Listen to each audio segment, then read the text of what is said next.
हमारे पास जो भी स्टोरीज आती हैं मैं उसी तरीके से आप लोगों को बताता हूँ। मुझे उन्हें मिर्च मसाले लगाकर उन्हें बढ़ा चढ़ाकर बताना पसंद नहीं। जब भी हमारे पास कोई स्टोरीज आती है तो सामने वाले के लाइफ में जो भी एक्सपीरियंस हुआ होता है मैं उसके अकॉर्डिंग ही आप लोगों से शेयर करता हूँ। मुझे खुद भी पसंद नहीं है उसमें कुछ ऐड करना। आपके पास भी अगर कोई रियल लाइफ स्टोरीज हैं, इंसिडेंट हैं या फिर कुछ भी ऐसी पैरानॉर्मल एक्टिविटीज़ आपके लाइफ में हुई है जो आपने एक्सपीरियंस किया है, प्लीज़ मुझसे शेयर करें।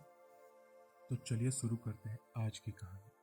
आज की जो कहानी है वो घटित हुई है पंडित जी के साथ। तो पंडित जी छोटे मोटे पूजा पाठ कराते थे, शादी विवाह भी कराते थे और किसी का कुछ घर का पूजा कराना हो, गृह प्रवेश कराना हो, ऐसे छोटे मोटे पूजा पाठ कराते थे। तो पंडित जी बिलोंग करते हैं बिहार से। बिहार में एक जगह है छोटा सा गाँव। सो पंडित जी बताना नहीं चाहते हैं। पंडित जी ने मुझे अपना नाम और अपना पता एड्रेस बताने से मना किया है। वैसे पंडित जी बिलोंग करते हैं बिहार से। तो चलिए हम उनकी स्टोरी आपसे बताते हैं जो सच्ची घटना पर आधारित है, जो उन्होंने एक्सपीरियंस किया।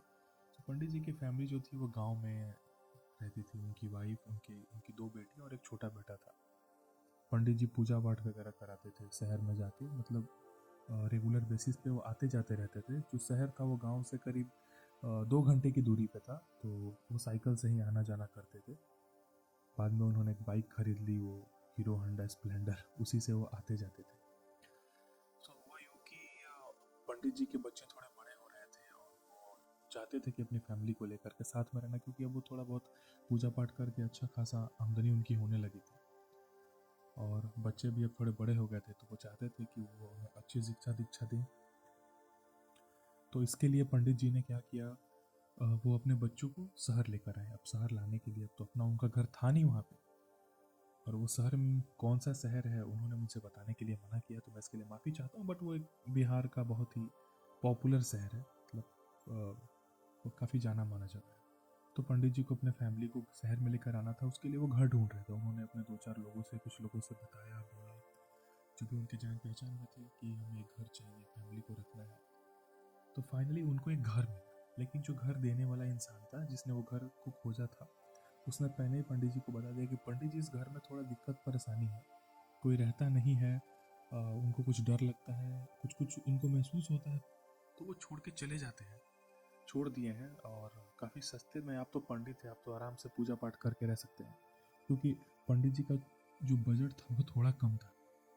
तो वो चाहते थे कि बजट में, क्योंकि अब शहर में रहने के बाद खर्चे अलग हो जाते, सब कुछ खरीद कर खाना पीना सारी चीज़ें करनी होती, तो इसकी वजह से पंडित जी चाहते थे कि उनको सस्ते में घर मिल जाए। तो उन्होंने वैसा ही बता रखा था अपने लोगों से जो उनके पहचान में थे। तो फाइनली उनको एक घर मिला, लेकिन उस घर में कुछ प्रॉब्लम्स थी जिसके बारे में पहले उस इंसान ने पंडित जी को बता दिया था। और उस घर का जो रेंट था वो सिर्फ और सिर्फ 1500 रुपये था महीना। उस घर में कोई रहता नहीं था। तो घर मिलने के 1 हफ्ते के बाद ही पंडित जी वहाँ पे शिफ्ट हो गए अपने पूरे परिवार के साथ। घर जो था वो रेलवे लाइन के पास में ही था, मतलब वहाँ से 100 मीटर की दूरी पे रेलवे फाटक था। वहाँ पे पंडित जी रहने लगे। तो पंडित जी का यही काम था, सुबह अपना जाते पूजा पाठ कराते, शाम को आ जाते। तो जो घर था वो सिर्फ और सिर्फ एक ही फ्लोर का घर था, मीन्स ग्राउंड फ्लोर था, और उसके जस्ट ऊपर में छत था। और वो घर ऐसा था जैसे आप समझिए कि एक घर है, एंट्रेंस गेट है, अब जैसे ही मेन गेट से घुसते हो तो एक पतला सा और लंबा सा गलियारा है, और उस गलियारे में दोनों साइड में रूम्स बने हुए, और सबसे लास्ट में एक चापाकल था, और वहीं से एक सीढ़ी बनी हुई थी जो ऊपर टॉप फ्लोर पे, मतलब छत पे जाती थी। ऊपर कुछ नहीं था, बहुत छोटा सा सिंपल सा घर था। 5 या 6 कमरे थे उस घर में, जो भी थे ग्राउंड फ्लोर पे थे। आंगन वगैरह कुछ नहीं था उस घर में, जो था छत था। तो अब क्या हुआ कि पंडित जी जो थे वो सबसे पहले वाले रूम में रहने लगे। सबसे फर्स्ट जो था, एंट्री लेते ही एक रूम था, उस रूम में अंदर से भी एक दरवाजा था और उस रूम में बाहर से भी एक दरवाजा था। मतलब बाहर बाहर से डायरेक्ट उस रूम में भी आ सकते थे, और मेन गेट से एंट्री लेने के बाद भी अंदर से भी आ सकते थे। तो जब पंडित जी वहाँ रहे तो उन्हें, जाहिर सी बात है, उन्होंने कुछ पूजा पाठ किया होगा, तो उन्होंने पूजा पाठ किया। पूजा पाठ करके सब कुछ अच्छे से रह रहा था। 10-15 दिन बीत गए थे। वो जैसा हमें बताए हैं मैं वैसा ही आपसे शेयर कर रहा हूँ। फिर कुछ दिनों के बाद क्या हुआ कि पंडित जी को जाना पड़ा कुछ शादी विवाह के लिए दूर गाँव में। 2-3 दिनों के लिए उनको जाना पड़ा। तो उन्होंने अपनी वाइफ को, अपने फैमिली बच्चों को बोला कि आप लोग रहो, घर अच्छे से लॉक करके रहना। और हुआ ही, तो वो लोग पंडित जी चले गए, उन लोगों ने घर अच्छे से लॉक करके रुके। तो क्या हुआ कि रात में अचानक से 10:30 और 11 बजे के करीब पंडित जी की जो धर्मपत्नी थी उनकी आंखें खुली, फ्रेश फ्रेश होने के लिए, बाथरूम जाने के लिए, या फिर जो भी प्यास लगा आँख खुली। तो उन्होंने उठा तो उन्हें ऐसा महसूस हुआ कि जो रूम है उसके बाहर, मतलब अंदर वाले गेट की तरफ से, एक उस रूम का एक गेट बाहर खुलता था एकदम, मीन्स घर के बाहर, और एक जो गेट था वो अंदर में खुलता था। तो उनको अंदर वाले गेट से ऐसे महसूस हुई जैसे बहुत तेज हवाएं चल रही हैं, बहुत आंधी तूफान आ रहा है, ऐसा उन्हें महसूस होने लगा। तो वो दरवाजे के पास खड़ी हो गई, खड़ी होकर ध्यान से सुनने लगी। उन्हें एकदम ऐसा महसूस हो रहा था जैसे बहुत तेज हवाएं चल रही हैं, और हवाएं चल रही थी। और तो उन्होंने क्या किया कि धीरे से दरवाज़ा खोला, पर जैसे ही उन्होंने दरवाज़ा खोला एकदम शांति, कुछ भी हवाएं नहीं चल रही थी, एकदम शांत था। बट उनको थोड़ा सा अजीब महसूस हुआ, मतलब उनको ऐसा महसूस हुआ जैसे कि कुछ तो गड़बड़ है। तो उन्होंने चुपचाप क्या किया कि दरवाजे से दरवाज़ा खोल के वो गलियारे में एकदम लास्ट में जहाँ पे वो चापाकल था, हैंड पंप, वहाँ पे एक छोटा सा बल्ब जल रहा था, जो 100 वाट का बल्ब होता है पीला वाला, वो जल रहा था। तो वो भी अचानक से बाहर देखी तो सब ठीक था। तो वो अंदर बाहर देख के और फिर वापस रूम में आई, और वहीं रूम में मटके से उन्होंने एक गिलास पानी पिया। पानी पी के वो बैठ गई, बच्चे सो रहे थे। तो तभी उन्हें कुछ महसूस हुआ, कुछ आहट सा महसूस हुआ। और पंडित जी की वाइफ है तो उनको डर वैसा उतना लगा नहीं, बट उनको डाउट हुआ कि कहीं चोर और तो नहीं घुस गए या कुछ हुआ नहीं। तो उन्होंने क्या किया कि दरवाज़ा को फिर से खोला धीरे से, और खोल के जैसे ही उन्होंने बाहर की तरफ देखा, वो क्या देखते हैं कि एकदम लास्ट में चापाकल के पास कोई लंबा सा आदमी, पतला और लंबा, खड़ा हुआ है। तो ऐसा देखते ही उनकी भी हालत खराब हो गई, एकदम वो डर गई, देखते क्योंकि उनको पता है कि वहाँ आने का कोई रास्ता है ही नहीं। ऊपर से भी रास्ते बंद है, गेट बंद है, अंदर से भी गेट बंद है, ये कौन है जो इतनी रात को आया है। और वो फिर भी बिना डरे वो चुपचाप देख रही थी उस इंसान को, और उन्हें ऐसा महसूस हुआ कि वो इंसान धीरे धीरे धीरे धीरे आगे बढ़ रहा है। बट फिर भी वो थोड़ा दूर पे था, क्योंकि वो घर लंबा सा था और वो उनसे कम से कम 50 कदम की दूरी पे था। वो और पास आने लगा। जैसे ही वो अपनी जगह से 10 कदम आगे आया होगा, इनको साफ वो इंसान दिख रहा था, जो शर्ट और पैंट पहने हुआ था। उनको कलर वगैरह तो याद नहीं, और वहाँ आके अचानक से वो गायब हो गया। और जैसे ही गायब हुआ, पंडित जी की जो धर्मपत्नी थी, वो उनको झटका सा लगा, वो पूरी तरीके से डर गई और जल्दी से अंदर आके उन्होंने दरवाज़ा बंद कर लिया। उनकी हालत ख़राब हो गई, उनको नींद नहीं आ रही थी, वो जैसे तैसे करके सो गए। सोने के बाद सुबह उनकी आँख खुली। आँख खोलते ही उन्होंने पंडित जी को फ़ोन किया। फ़ोन करके उन्होंने सारी बात बताई कि ऐसे ऐसी बात है, कुछ तो गड़बड़ है और आप जल्दी आ जाइए। तो पंडित जी भी पूजा वगैरह करके उसी दिन शाम तक वो वापस आ गए। शाम तक जैसे ही वो पंडित जी वापस आए, तो वापस से बैठ के बातचीत हुआ, उन्होंने सब कुछ जो भी था शेयर किया। पंडित जी को ये चीज़ें भरोसा नहीं कर रही, पंडित जी को ये चीज़ें सामान्य लग रही थी, उनको इन सब चीज़ों पे, पंडित जी को इन सब चीज़ों पे भरोसा नहीं हो रहा था। तो पंडित जी ने सोचा कि कुछ करते हैं। खाना वगैरह खाया, उन्होंने आराम किया, लेटने लगे। रात में फिर सो गए। सोते टाइम फिर रात में आधी रात को करीब 11:30 या 12 बज रहे होंगे, सभी लोग सो गए थे। अचानक से उनके दरवाजे पे दस्तखत हुई। दरवाजे पे दस्तखत हुई तो पंडित जी की आंखें खुली। पंडित जी जग गए, क्योंकि पहले से पंडित जी चौकन्ना होकर सोए थे। तो जैसे ही पंडित जी की आंख खुली, पंडित जी उठ के चुपचाप बैठ गए और वो महसूस करने लगे कि क्या है, कैसी आवाज़ आ रही है। तो पंडित जी ने ऐसे महसूस किया और 1-2 मिनट तक बैठे रहे। फिर पंडित जी ने कुछ मंत्र पढ़ के, हिम्मत करके उन्होंने धीरे से दरवाज़ा खोला। दरवाज़ा खोला तो पंडित जी को कुछ नहीं दिखा वहाँ पे, ना हवाएं चल रही थी ना कुछ। उनको वैसे भी पंडित जी कोई हवा की आवाज़ नहीं आई। पंडित जी को सिर्फ दरवाज़ा खटखटाने की आवाज़ आई थी। उन्होंने रुद्राक्ष की माला उठाई, गले में डाली और उनसे बाहर निकल के उस गलियारे में सीधे जाने लगे। चुपचाप वो एक बार देखना चाहते थे। तो जैसे ही वो चापाकल पास, हैंडपम्प के पास गए, वहाँ से जब वो मुड़ के देख के वापस आए, वो सीढ़ियों पर भी देखा दरवाज़ा बंद था, नीचे से ही देखा ऊपर दरवाज़ा बंद था ऊपर जाने का। वापस जैसे ही पंडित जी आने लगे, तो पंडित जी को ऐसा महसूस हुआ कि उनके पीछे कोई खड़ा है।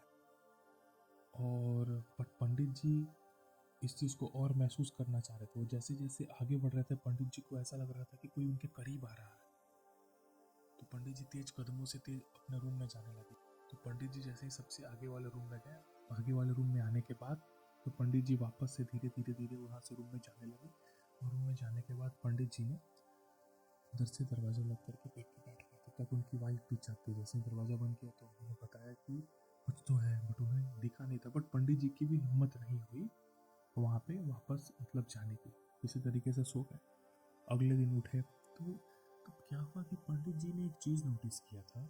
ये चीज़ उनकी वाइफ ने नोटिस किया था, बाद में पंडित जी ने नोटिस किया कि वो स्टार्टिंग से जब भी उस घर में थे तो वो लोग जाहिर सी बात है छत पे बैठते थे धूप में अपना, तो हमेशा एक कौवा उस छत पे आकर के एक पर्टिकुलर खास जगह पे बैठता था। और वो एक अलग तरह का कौवा था, मतलब वो बाकी कौवा से बहुत अलग दिखता था और वो बड़ा था। वो हमेशा उस घर पे रहता था, मतलब उस घर पे एक पर्टिकुलर जगह पे आके बैठ जाता था और वो पूरे दिन वैसा रहता था। और ये रेगुलर रहता था। ये पंडित जी की वाइफ ने नोटिस किया और ये बात पंडित जी को ही बताया। तो पंडित जी ने भी ये चीज़ नोटिस की थी। तो उन्हें कुछ गड़बड़ लग रहा था और उनको पहले से पता था कि ये सब चीज़ें हैं। अब आती है असली बात। अब अगली बार क्या हुआ, अगले 2 दिनों तक भी 2 या 3 दिनों तक पंडित जी को कुछ महसूस नहीं हुआ, क्योंकि पंडित जी ने शुद्धिकरण कर दिया। अगले दिन सुबह में उन्होंने गंगा जल डाल के जो भी कुछ मंत्र पढ़ के कर दिया। 2-3 दिनों के बाद अचानक एक दिन रात में सोए थे सभी लोग और तभी रात में उन्हें दरवाजे पे खटखटाने की आवाज़ आई। जैसे ही उनके दरवाजे पे खटखटाने की आवाज़ आई, पंडित जी घबरा गए, उठ गए, क्योंकि आधी रात थी और इस बार बहुत ज़ोर से आवाज़ आई थी। और ऐसा महसूस हुआ कि कोई उनके रूम के बाहर खड़ा है। बट पंडित जी से हिम्मत नहीं हो रही थी दरवाज़ा खोलने, क्योंकि जाहिर सी बात है कोई भी डर जाएगा। फिर भी पंडित जी ने हिम्मत करके कुछ मंत्र वगैरह पढ़ा और उसके बाद उन्होंने दरवाज़ा खोला तो कुछ नहीं था। और तभी वो जो बॉल जो हैंडपम्प के पास लगा हुआ था वो फ्लिकर करने लगा। पंडित जी का ध्यान उधर आकर्षित हुआ। पंडित जी ने भी देखा कि वहाँ पे कोई खड़ा है, लंबा चौड़ा। और ये देख करके पंडित जी हक्के बक्के रह गए। उनको याद आई अपनी वाइफ की बात। पंडित जी ने हिम्मत से तुरंत उस घर को, उस रूम को बंद किया, अंदर आए और उन्होंने गंगा जल रखते थे, उन्होंने तुरंत शुद्धिकरण कर दिया वहीं पे बैठ के और वो सो गए। सोने के बाद अब वो समझ गए कि ये जो भी चीज़ है वो कंफर्म हो गया कि यहाँ पे कुछ तो गड़बड़ है। और वो रिस्क नहीं लेना चाहते थे। उनका परिवार था, बच्चा था, क्योंकि बच्चों ने भी कुछ चीज़ें देखी थी, महसूस की थी। तो उन्होंने भी अपने पिताजी से बताया, पंडित जी से सारी बातें बताई थी। कि अब पंडित जी जानना चाहते थे कि आखिर, क्योंकि किसी भी चीज़ का समाधान करने के लिए पहले उसके बारे में जानना जरूरी है, वो क्या है, कौन है, क्या हिस्ट्री है। तो फिर पंडित जी ने वो जानने की कोशिश की और उन्होंने जिसके थ्रू घर मिला था उसके थ्रू बातचीत करके ओनर का पता लगाया। पता चला ओनर कहीं और रहता है। उसके करीबी एक रिश्तेदार के बारे में पता चला जो उस घर से थोड़ी दूर पे घर पे रहते थे, आधा किलोमीटर। पंडित जी वहाँ गए और वहाँ जाने के बाद पंडित जी ने जो भी चीज़ें हुई उनके साथ, उन्होंने सारी चीज़ें उस घर के जो ओनर के रिश्तेदार थे उनसे बताई। और इसके बाद उस रिश्तेदार ने पंडित जी को बताया कि वो घर जो था, उस घर में पहले जो भी ओनर है उनकी फैमिली रहती थी। तो उनका एक बड़ा बेटा था, उनकी एक बड़ी और 2 बेटियां थीं और एक छोटा बेटा था। टोटल 4 बच्चे थे। तो जो बड़ा वाला बेटा था वो किसी से प्यार करता था, मतलब वहीं पे पास में एक गाँव है, मैं नाम नहीं लेना चाहता हूँ। तो उसी गाँव की एक लड़की से प्यार करता था, रिलेशनशिप था, बट वो इंटर कास्ट का था। और घर वालों को इधर भी, लड़के के घर वालों को पता था, उधर भी पता था। बट एक बार बात भी हो चुकी थी, बट इंटर कास्ट होने की वजह से लड़की वाले तैयार नहीं थे। लड़की वालों ने एक बार कुछ ऐसा प्लान करके लड़की के थ्रू लड़के को मिलने को बुलवाया। तो लड़की को भी कुछ इसका आइडिया नहीं था। तो वो लड़का गया उनसे, लड़की से मिलने के लिए। घर वालों ने लड़की को ही यूज किया इसको बुलाने के लिए। बुलाने के बाद लड़के को उन लोगों ने मार दिया, मार के कई टुकड़ों में काट दिया था, ऐसा कुछ उनको मतलब सुनने में आया। और उसके बाद तो जो था, उस लड़के की जो बॉडी थी वो बोरे में डाल करके उसी जगह पे, उसी घर में रखा हुआ था जिस घर में ये लोग रहते थे। आई थी जब वापस, तो उसके बाद से ही वो एंटिटी वहाँ पे लैच हो गई थी। उसके जो फैमिली मेम्बर थे उन्हें भी बहुत सारी चीज़ें वहाँ पे एक्सपीरियंस होने लगी। उन्हें बहुत डर लगने लगा, उनके साथ बहुत सारी पैरानॉर्मल एक्टिविटीज़ होने लगी, जिसकी वजह से अंत में थक हार कर उन लोगों ने वो घर ही छोड़ दिया। उसके बाद उन्होंने उस घर को रेंट पे दिया, बट और भी जो भी किराएदार आए उन सबके साथ कुछ ना कुछ चीज़ें होने लगी, तो वो डर के छोड़ दी। आखिरी में जब पंडित जी तक ये बात आई, पंडित जी को अब सारी चीज़ें समझ में आ गई। पंडित जी ने उस लड़के का पूरा डिटेल निकाला। फिर इन्होंने पंडित जी ने अच्छे से पूजा पाठ किया और उन्होंने अपने 2-3 और पंडित जो उनके साथ काम करते उनको बुलाया। उन्होंने उस घर में हवन किया, पूजा पाठ किया और जहाँ जो भी चीज़ें प्रोसीजर होती हैं मुक्ति के लिए और आत्मा शांति के लिए, वो सब कुछ किया। करने के बाद फिर सारी चीज़ें ठीक हो गई। फिर पंडित जी अपने परिवार के साथ उस घर में रहे। बट फिर भी उस घर मतलब उस घर में जब भी रहते थे तो उनको वो खुशी नहीं मिलती थी। हमेशा कोई ना कोई परेशान बीमार रहता था, बच्चे बीमार रहने लगे। तो पंडित जी कोई रिस्क नहीं लेना चाहते थे क्योंकि उस जगह पे निगेटिविटी बहुत ज़्यादा हो गई थी। तो पहले वैसे पूजा वगैरह करने के बाद तो वो सारी चीज़ें कम हो गई, जो भी चीज़ें होती थी कम क्या ख़त्म ही हो गई। बट वहाँ का इन्वायरमेंट अलग था, निगेटिविटी अभी भी वहाँ पे थी। तो फिर पंडित जी ने कुछ महीने रहने के बाद वो घर छोड़ दिया और वो कहीं और दूसरे किराए के मकान में रहने लगे। तो ये थी एक पंडित जी की कहानी जो कि सच्ची घटना है। आपको कैसी लगी आप कमेंट करके बताएं और प्लीज़ चैनल को सब्सक्राइब करना ना भूलें। आप लोगों का थोड़ा सपोर्ट चाहिए ताकि मैं भी ऐसे ही रियल लाइफ स्टोरीज आप लोगों के लिए लेकर आता रहूँ।